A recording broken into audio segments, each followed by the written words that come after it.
Hello and welcome, Schematic Minds are back for the next video in this series. It's part 8.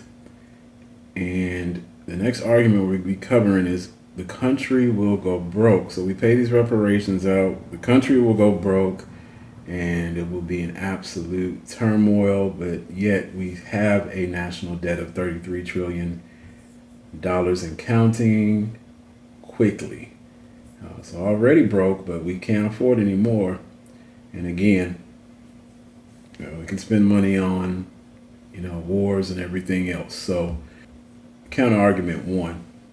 The statement assumes that paying reparations to black people, descendants of slaves, would lead to the country going broke, but this is not necessarily true. There are many different ways, again, reparations could be paid, such as tax incentives. Darity talked about the baby bonds, targeting investments in education and housing, of course, or direct payments, which is where many of us are leaning towards direct cash payments. We can make the investments as we see fit with those direct cash payments. Now, moreover, the economic benefits of closing the wealth gap, the racial wealth gap, and addressing systemic inequality outweigh the costs of reparations over the long term. Counter argument 2. The statement ignores the fact that the United States has a history of providing reparations to other groups. For example, Japanese Americans in turn during World War II received reparations through monetary payments and an official apology from the government. Similarly, Native American tribes have received financial compensation for land that was taken from them. Okay, and there's a good link here that goes over the different forms of reparations at LibGuides. Therefore, it is common for the U.S. government to provide reparations to groups that have been wronged. How about groups that have not been wronged who receive taxpayer support, right? We talk about the illegals all the time. Counter argument 3. The statement also overlooks the moral imperative of reparations. Black Americans have endured centuries of slavery, segregation, and systemic racism that have profoundly impacted their lives and their communities as well as their families. All of the torture, all of the selling body parts. Again, I mentioned people being made into soup. I've talked about many of us know about the alligator babies. Many of us know about them being fed to alligators and things of that nature. So it's not pretty. And from what I understand, it was worse than that. They would take slaves and I believe break their teeth and force them to eat swine, like scraps and things like that. So very brutal, very brutal. And so providing reparations is not a matter of rectifying past wrongs, but also acknowledging addressing the ongoing injustices. And I wrote an article about that recently. Failing to give reparations would be a failure to live up to the ideals of equality, liberty, and justice for all that is supposed to be the foundation of American society.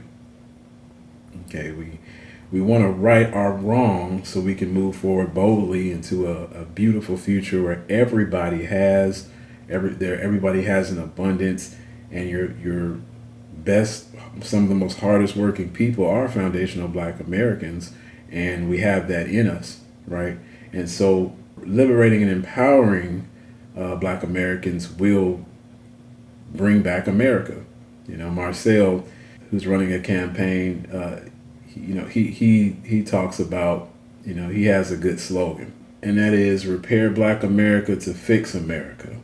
Okay, and that is so true. And it's so true, and he's running for Congress. So Black people are no longer slaves, weak deflection. So I call this a weak deflection tactic. The argument ignores the legacy of slavery and its ongoing impact on Black communities. The counter argument to this, that again, Black people are no longer slaves, is an article entitled "Research Shows Black Drivers Are More Pulled Over and Likely Stopped likely to be stopped by the police. This is by Schroff 2023, mentioned that in a data set of nearly 100 million traffic stops across the United States, black drivers were about 20% more likely to be stopped than white drivers relative to their share of the residential population. Police were previously known as slave patrols of escaped slaves. So again, we talk about that, and we talk about the 13th Amendment clause. Okay, so counter argument two. The gift of slavery includes continued racial discrimination, economic inequality, the social marginalization, which from experience, this can cause distress, despair, dismay.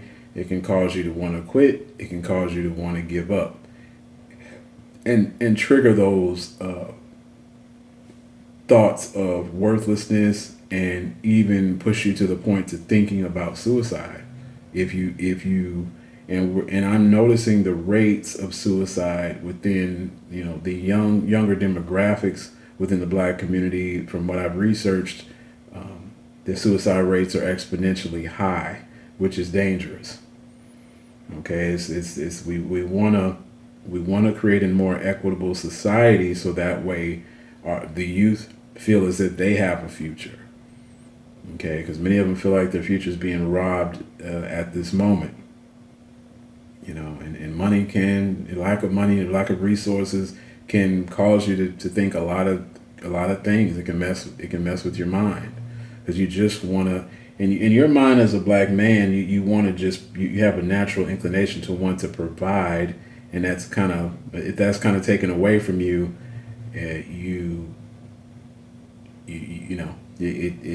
can be bad. It can be really bad. So these issues continue to affect the lives of black Americans today, making it difficult for them to achieve equal opportunities and access to resources. See, black people wrongly convicted of murder also spend longer in prison before being exonerated than their white counterparts. Of the 75 innocent death row defendants who spent 30 years or longer in prison before being exonerated, 67% were black. Okay, and that study is from Death Penalty Information Center.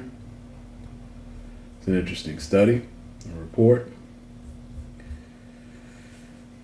Counter argument three. So the fact that black people are no longer enslaved does not mean that they have received adequate compensation for injustices they faced during slavery. Okay, Jim Crow and Reconstruction as well. Slavery was a system that denied black people of their fundamental human rights and subjected them to brutal violence and exploitation. Slavery was abolished more than a century ago.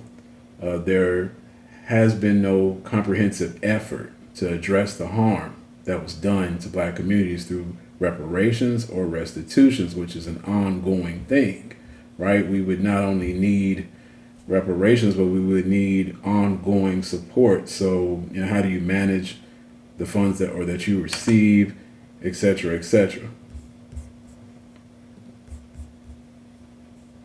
And this is a good video just talking about banking and the different things that we've dealt with. And of course, I have personal stories of different banking issues that I know were not by accident. It was very intentional and very callous and very cold, as well as, just it could be as simple as taking your car to go get repairs. You can run into situations where somebody could be gallivanting in your car if you leave it behind. Okay, and that alone is a form of privilege that can take place as well. So definitely don't recommend black folks just leave your car with anybody. Just go, if you can leave your car with somebody for an hour or two, or if you can be there, while your car is being repaired on that, that's all the better. But if it's something where it's in the shop long term, you better know what's going on with your car. So, counter argument 4. The counter argument ignores that black people face systemic racism and discrimination which continues to exist in the United States. Black people are still disproportionately affected by poverty, unemployment, and incarceration, among the other social and economic issues. These disparities are not simply the result of individual choices or behaviors, but are a product of structural inequalities rooted in the legacy of slavery, ongoing racial discrimination, and of course, the religion of racism and white supremacy. Okay? And that's just, what we have to call it like it is. Okay? And so I think I did an article on this, the statistic of mostly Caucasian people killed by the police analyzed. So I ran over this statistic. It's an interesting read. I recommend you guys check it out. Okay. And again, 8,166 fatal police shootings since 2015 is just way too many. This post just goes on. It basically talked about the grave disparities in regards to policing. So the rate of fatal police shootings in the United States from 2015 to October 2023 by ethnicity per million of the population per year. Okay, so according to these sources, the rate of shootings of black people is higher than any other race.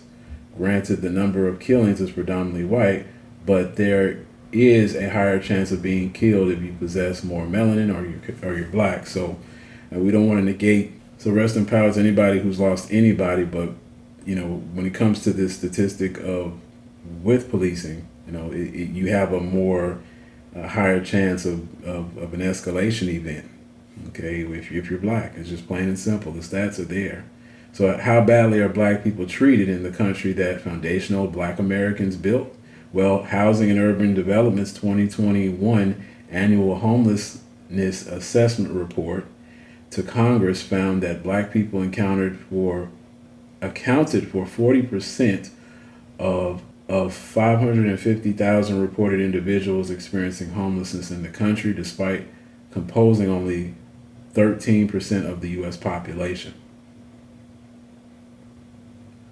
And we're a minority, but when it comes to we're a minority, but we become the majority in a lot of negative economic statistics. Okay, so this is not a lot of it is not our own fault. This is very systemic.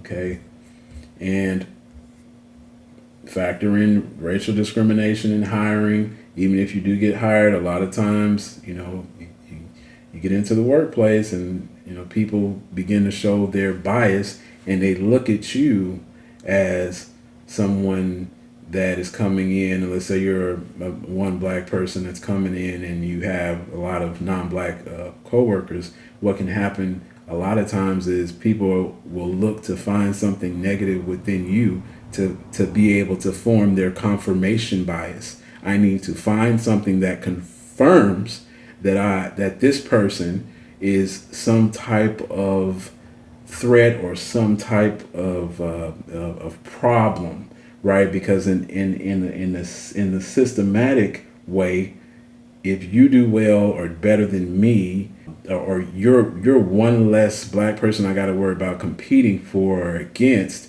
if you're not in the picture, right? So this is systematic, and some of this bias is implicit, meaning that that you could do it without even thinking, right? It's just subconscious, right? It's not something that it's so ingrained in some people that it's just they can't help themselves.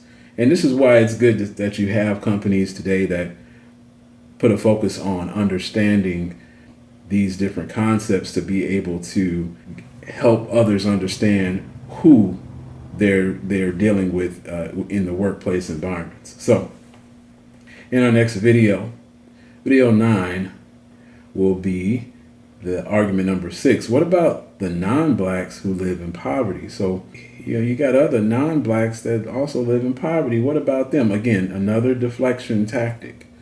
Okay, we just cannot address black people's issues. We must deflect. We must talk about somebody else. We'll get into this. Going overtime, I'm over, power is over. I be writing fire, hot as hell, you smell the sofa. I do not get tired, they retired on the sofa. Team of League of Sires and we flying under no one.